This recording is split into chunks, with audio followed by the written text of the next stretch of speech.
From retro to next gen, we've got it all. I'm George, a Gen X grown-up, and this is Bit by Bit. Okay, here's a sad bit of news from our friends over at TimeExtension.com. It looks like Hellscreen has been canceled, ladies and gentlemen. So Hellscreen, I found out about this a little while ago. It's a Doom-inspired retro third-person shooter game that this guy named Jamie D was developing on his own. He's had to cancel it because it's just simply not selling well at all on Steam, and he has no external funding to help him complete the project. Very, very sad. We hate to see this happening to game developers who are bringing back stuff that we love, especially in the retro gaming space, and doing something that they love. I really hate to see this. He announced this on Blue Sky on his social media platform. There's a link here that you can click and go read this article that he posted, his little note, I should say. There's also a YouTube video here. Go check it out. Maybe head over to Steam if you've got a few bucks.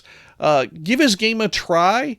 Maybe give him some nice words of encouragement. He's hopeful that this won't dissuade anybody from supporting any of his future projects. He does announce that he is going to release some extra content that would have been cut from the future episodes he was planning on releasing, as well as some bug fixes. So he is going to still do one more little push for this game.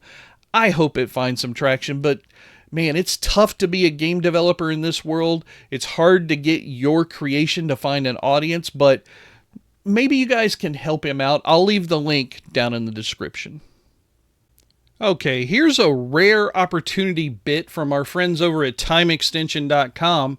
You can now own one of the rarest consoles that was ever made. This, ladies and gentlemen, is the Panasonic M2, which apparently was intended to go toe-to-toe with the original PlayStation. Now, I'll be honest with you guys, I never even heard of this console, so this article was really interesting to me. So I guess they developed this as like the successor to the 3DO interactive multiplayer, which I've talked about many a time in Bit by Bit. It's always at the top of the list of most expensive and blah, blah, blah. But I guess this M2 has been out there. There were a couple of variants of it that went to market, even though the company bought its own product from Panasonic. Matsuhita bought it in 96 and then canceled it in 97. Some of the commercial products that went to market, including an arcade board and a couple of kiosk-style units. So that's really interesting. And I guess not too long ago, one of these kiosk styles sold for $1,000. But somebody named Video Game Esoterica has got an original M2 FZ21S that's available for sale. And I love here they say, this is a 5-figure kind of thing as well. So holy crap, you're going to be digging into your wallet a little bit if you want to pick this bad boy up.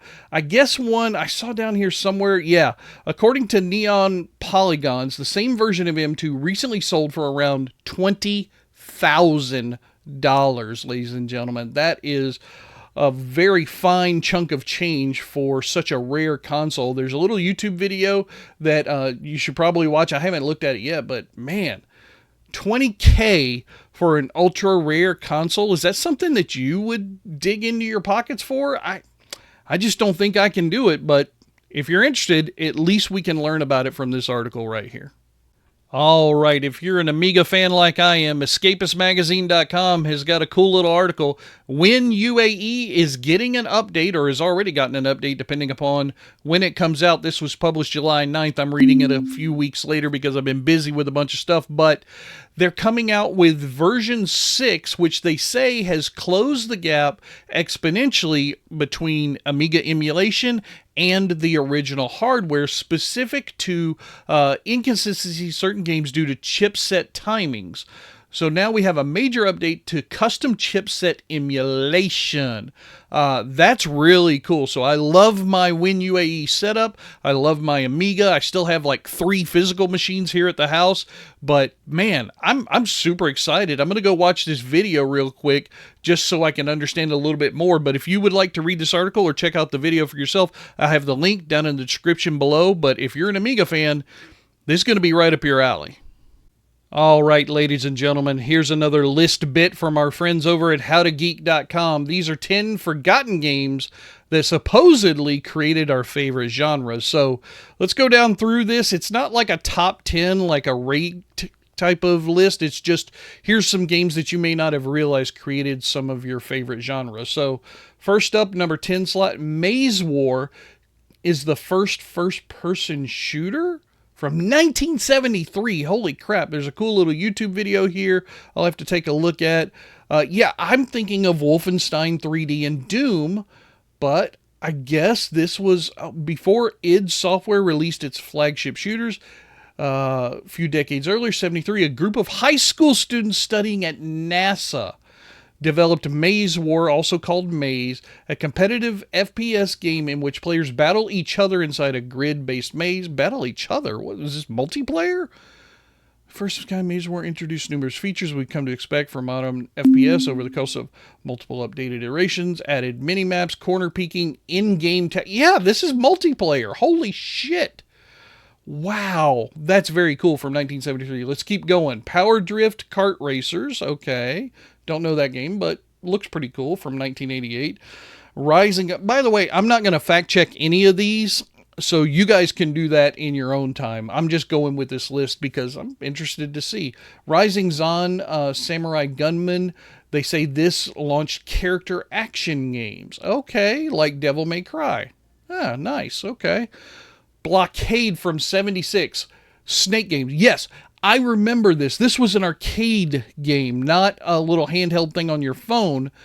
But everybody called them Snake games after the game Snake came out later. I remember Blockade in the arcade, 1976. I remember playing it, probably I was like 7 or 8 years old in Panama City in an arcade back in the day. Wow. Okay, Japanese role-playing games, Dragon and Princess in 82 and Dungeon in 83. Let's keep going here. AX2, I can't pronounce that, Nostromo Survival. This has got to be based on the movie Alien, right? This has got to be based on Alien. Let's see. Partially inspired by the 1979 horror film Alien. Yeah, we did catch the reference in the title. That's pretty cool. So long before some of those other games like Atari's Haunted House and Sweet Home, Alone in the Dark, that's kind of the first real horror game that I remember playing. Utopia in 81 created real-time strategy games. Okay. All right. I've heard of Utopia. The Sumerian game created city builders. What? Not SimCity? 1964, acclaimed computer manufacturer IBM partnered with New York State Board of Cooperative Education. Remember, with computers could... What? One of the games was... Holy crap. That's crazy. When did that say it came out? 1964. Holy crap, that's crazy. Islands of Kazmaya for MMORPGs in 85.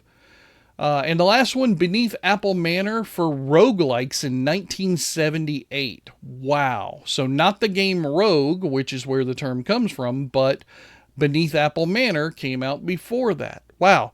There's a lot of great information in this article. I've spent a lot of time going over it here in this little bit. This was not a quick one, but yeah, I'll have the link down in the description below so you can head over to howtogeek.com and read these little snippets for yourself. This is some very interesting information. I hope that it turns out to be true. That's going to do it for the news making headlines in the gaming world right now. I am George, and if you want to see more, hit that subscribe button, and I'll keep on bringing you the news bit by bit.